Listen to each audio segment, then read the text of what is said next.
Bismillahirrahmanirrahim. Assalamualaikum warahmatullahi wabarakatuh. Yang sama-sama kita hormati Bapak Bupati Aceh Tengah,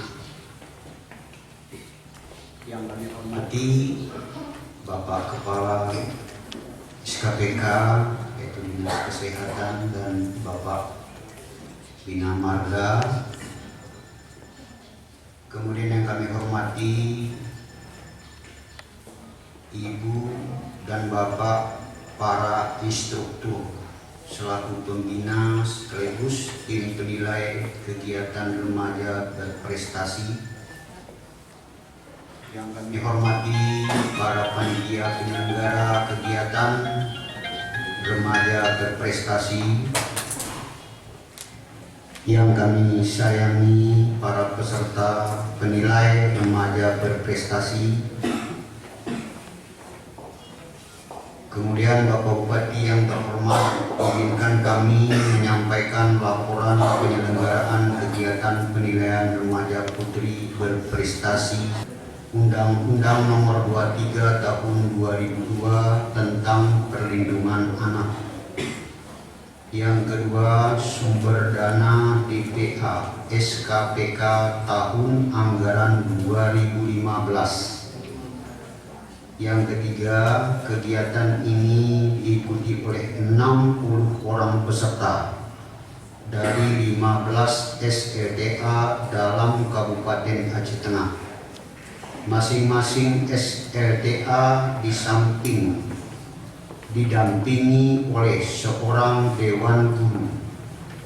Yang keempat, mekanisme penyelenggaraan penilaian remaja berprestasi dilaksanakan dalam 2 tahap dan pelaksanaan oleh instruktur, yaitu A. Sosialisasi peraturan perundang-undangan tentang perlindungan anak disampaikan oleh Ibu Kamisah SH Kanulan, dan sosialisasi tentang kesehatan reproduksi HIV dan AIDS dan narkoba disampaikan oleh Bapak Tajasa Kasim AMKR. Kemudian pengujian dengan metode wawancara dan uji keterampilan terhadap materi sebagai berikut. Pengetahuan agama, instrukturnya Bapak Dr. Andes Ali Hasimi MA. Pengetahuan adat istiadat dan kebudayaan yaitu Bapak Tengku Anwar. Kemudian uji kemampuan berbahasa Inggris dan pidato yaitu Ibu Yuni Amalia Rahmita M. Hum. Yang kelima, kegiatan ini dilaksanakan sehari penuh. Kepada peserta dan pendamping disediakan konsumsi, snack dan uang transportasi serta sertifikat. Pada penilaian remaja tahun ini berbeda dengan tahun yang lalu, di mana pelaksanaan tahun ini tidak disediakan hadiah karena sesuai ketentuan pemberian hadiah sudah ditiadakan. Bagi peserta yang mendapatkan prestasi terbaik putra dan putri akan menjadi perwakilan Kabupaten Aceh Tengah ke tingkat provinsi pada tahun 2016 sebagai peserta forum anak daerah dan duta anak daerah. Apabila peserta dapat meraih prestasi di tingkat provinsi, maka akan diikutsertakan ke tingkat nasional yang beban biaya ditanggung oleh Badan Pemberdayaan Perempuan dan Perlindungan Anak, yaitu APBA. Pembukaan acara penilaian remaja berprestasi oleh Bapak Bupati Bapak Insinyur Haji Nasarudin MM. Kepada Bapak kami persilakan. Assalamualaikum warahmatullahi wabarakatuh.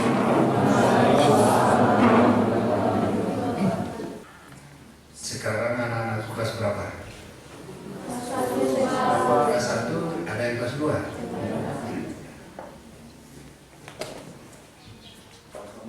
Sudah dikirim oleh sekolah dari sekian ratus kawan-kawanmu, kamu yang mewakili 4 orang, 1 sekolah.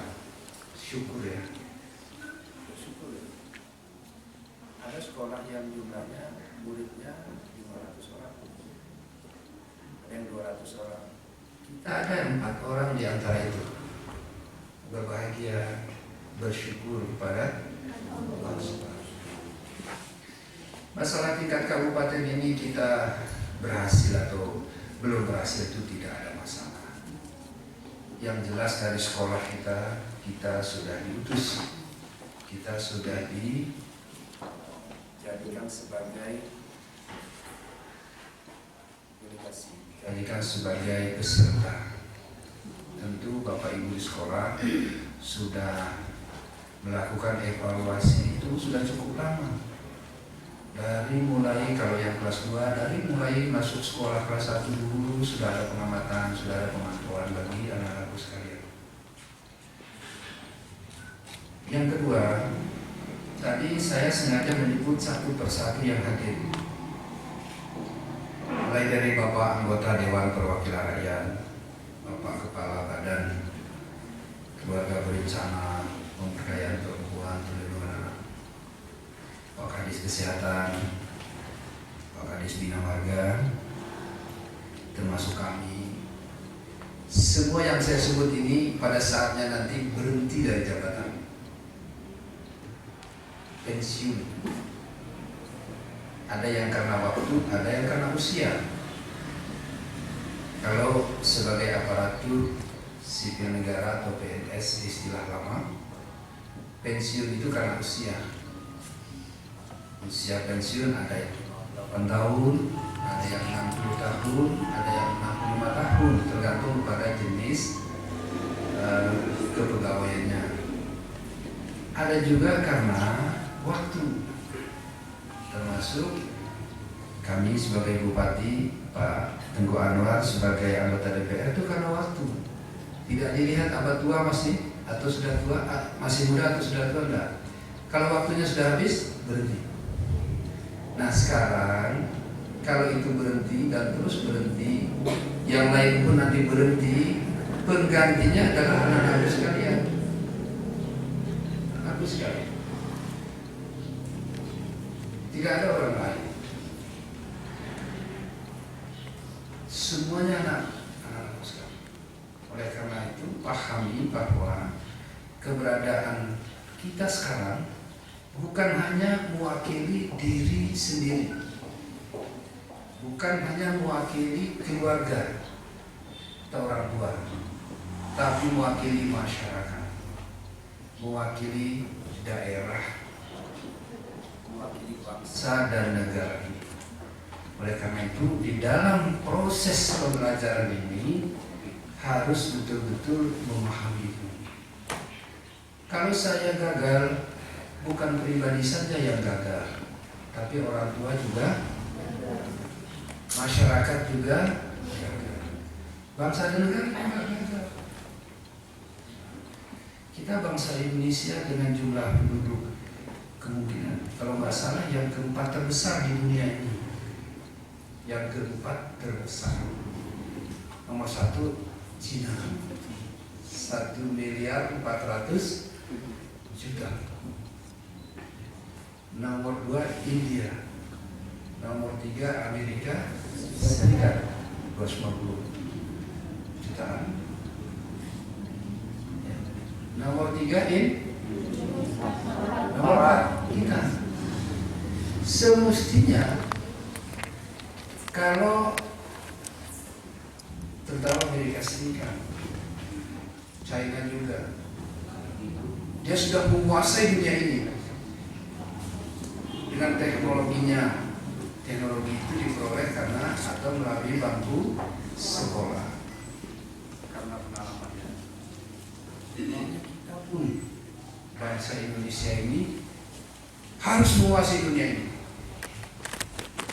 Harus menguasai dunia ini.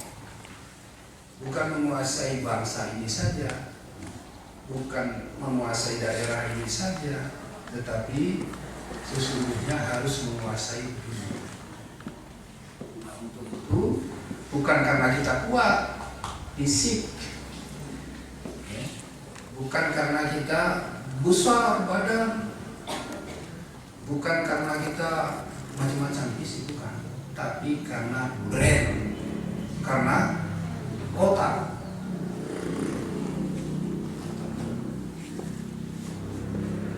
Menguasai dunia itu harus dengan otak, bukan dengan otot, bukan fisik. Nah, itu tingkat dunia. Sekarang anak-anakku tidak terkecil sedikit tingkat nasional. Anak-anakku nanti suatu saat harus bisa mengabdikan diri bukan hanya di sini, tetapi di mana-mana provinsi di Indonesia. Banyak orang Aceh yang sekarang mengabdi dengan berbagai bidang. Ada di pemerintahan, ada di swasta, ada di pengusaha. Dan itu harus terus kita perbanyak, harus terus kita kader. Berhasilkah itu atau tidak berhasilkah itu tergantung kepada anak-anak sekarang. Tergantung kepada anak. Kalau berhasil, alhamdulillah seperti itu contohnya. Tapi kalau tidak berhasil, jangankan diharapkan kita menjadi atau menguasai pemerintahan atau menguasai perusahaan dengan berbagai bidang di tempat lain, justru orang lain datang kemari memanfaatkan potensi-potensi yang ada di sini. Kita tidak bisa beralasan lagi bahwa ini negeri saya, bahwa ini daerah saya. Akhir tahun ini di lingkungan masyarakat ekonomi ASEAN sudah diberlakukan menjadi satu kesatuan kawasan. Dokter dari Singapura tidak bisa kita larang lagi praktek di Aceh Tengah ini. ASEAN. Ahli pertambangan dari Brunei Darussalam tidak bisa kita bendung lagi mengambil emas di sini dan lain-lain. Dokter dari Malaysia tidak bisa kita tahan dia bikin rumah sakit di sini. Sekarang kita harus bangkit. Harus bangkit. Mungkin start pertama kita kalah dengan Singapura sudah pasti. Yang sedikit cuma orangnya, 5 juta cuma orangnya, tapi populer seluruh Indonesia, seluruh negara ini, seluruh dunia ini.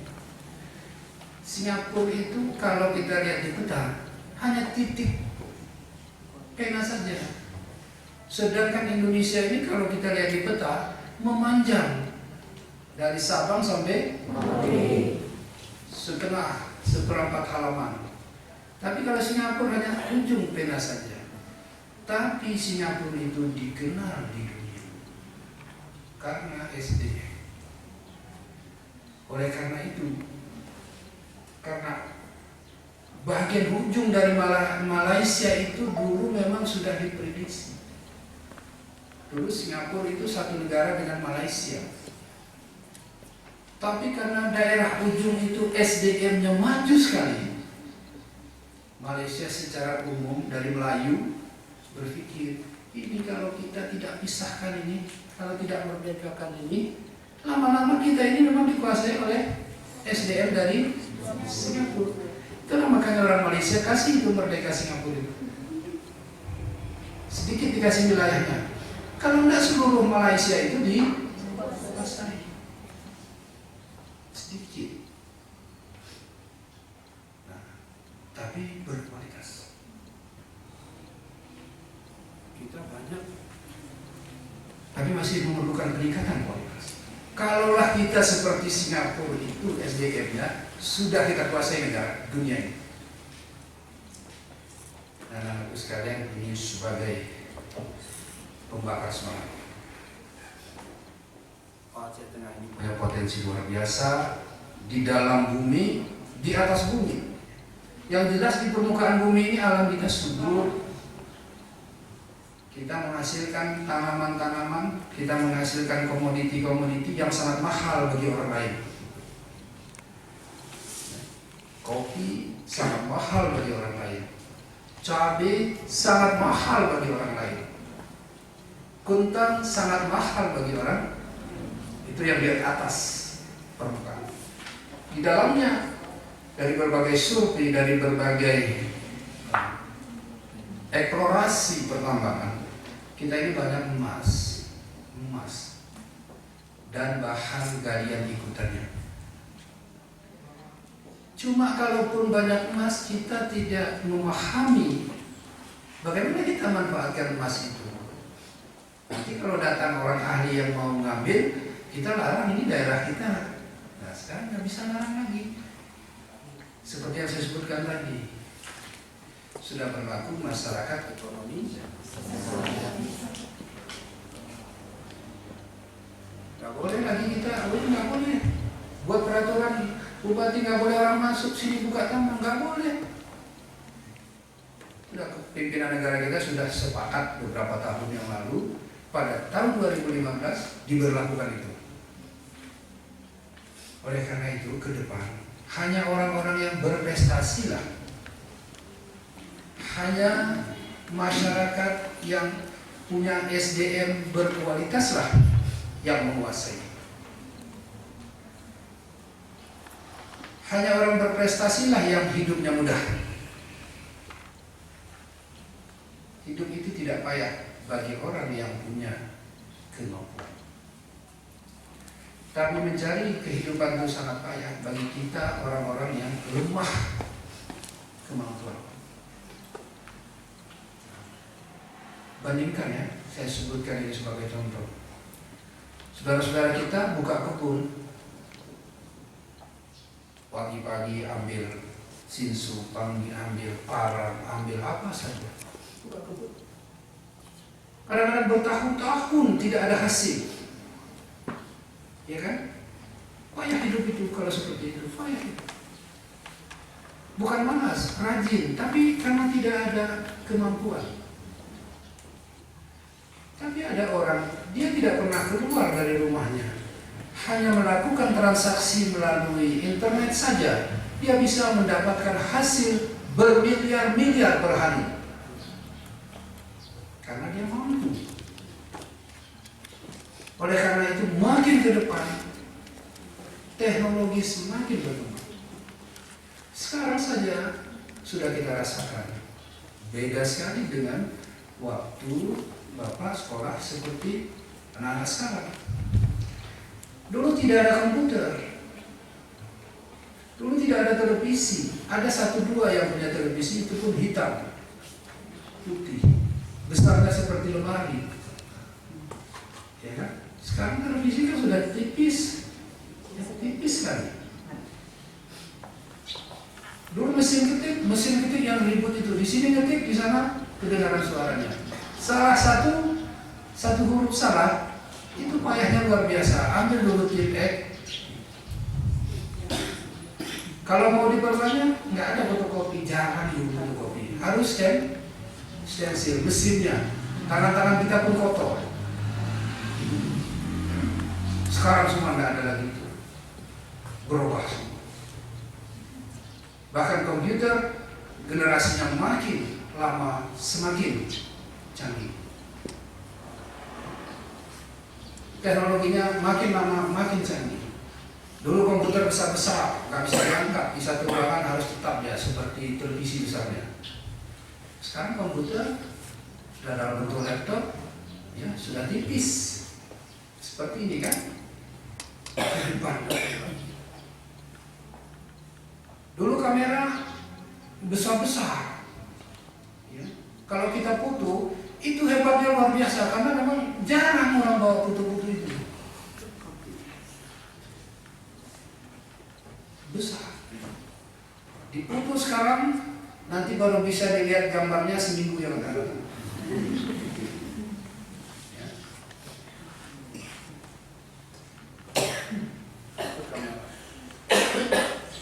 Telepon tidak ada. Ada telepon satu-satu di kantor-kantor, kantor pos, kantor telepon, mungkin kantor bupati ada 1, 2 mungkin. Itu kan yang harus diputar-putar begini dulu. Itulah teknologi. Sekarang bukan hanya kamera, tapi kamera sudah bisa dipadukan dengan mesin hitung, sudah bisa dipadukan dengan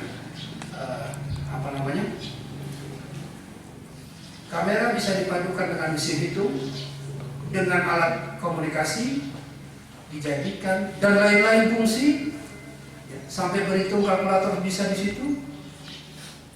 Bahkan bisa lihat suhu di situ, bahkan bisa lihat arah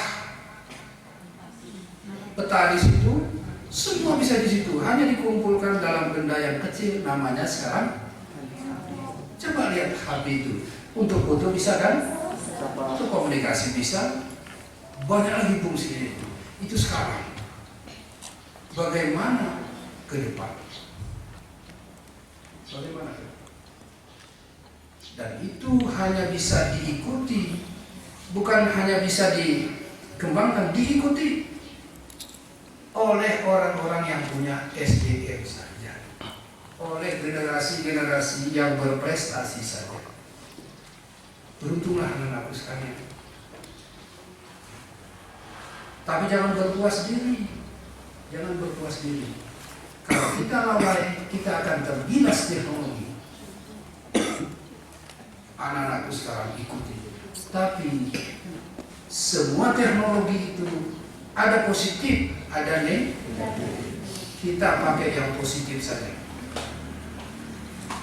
Penggunaan HP banyak positifnya kalau digunakan untuk yang positif. Tapi ada juga negatif. Jauhi itu. Kita yang atur teknologi itu. Ini yang bisa saya pakai, ini nggak perlu saya lihat, ini nggak perlu saya pakai. Kita. Jangan sempat kita dijadikan budak oleh teknologi. Jangan sampai kita dijadikan tunduk kepada teknologi. Kita yang atur teknologi, walaupun bukan kita ciptakan. Kita.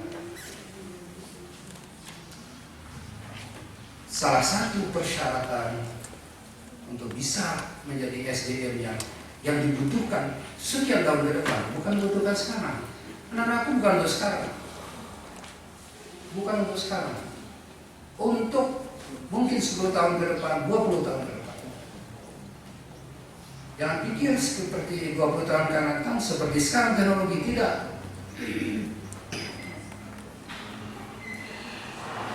Jauh lebih canggih lagi, karena sekarang tinggal modifikasi saja. Dasar-dasarnya semua sudah. Untuk bisa mempersiapkan seperti itu, tentu yang pertama adalah kepribadian. Kepribadian. Saya berkeyakinan anak-anakku sekarang 60 orang ini sudah pasti yang berkepribadian baik. Nggak mungkin dikirim yang nakal-nakal untuk ikut remaja berprestasi. Mana ada itu? Yang jarang sekolah dia, ya kan? Pasti PR, tidak dibuat PR. Masuk sekolah, kadang-kadang masuk, kadang-kadang enggak. Masa sekolah kirim seperti itu kemarin? Nggak mungkin. Harus yang terbaik.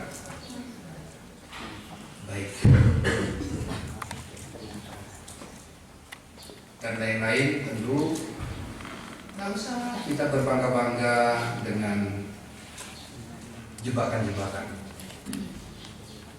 ya. Dengan jebakan-jebakan yang bisa merusakkan kita. Apa jebakan itu? Narkoba dan lain-lain itu nggak usah saya jelaskan. Itu jebakan saja, seolah-olah kita modern. Remaja yang masa kini nggak usah kita pakai gelar-gelar itu, nggak usah. Kita kepribadian kita saja, sekolah saja, ya, agama saja, adat saja kita jaga, sudah cukup. Anak-anakku sekalian akan menjadi SDM berkualitas nanti sekian tahun ke depan. Dari begitu yang dapat saya sampaikan, kami ucapkan selamat. Sekali lagi, bukan nilainya yang kita kejar kemarin. Gak mungkin lah 60 orang itu dapat jadi juara satu semua, kan gak mungkin ya. Salah satu di antara kita nanti. Yang lain jangan putus asa. Yang jelas kita adalah kader harapan bangsa ini.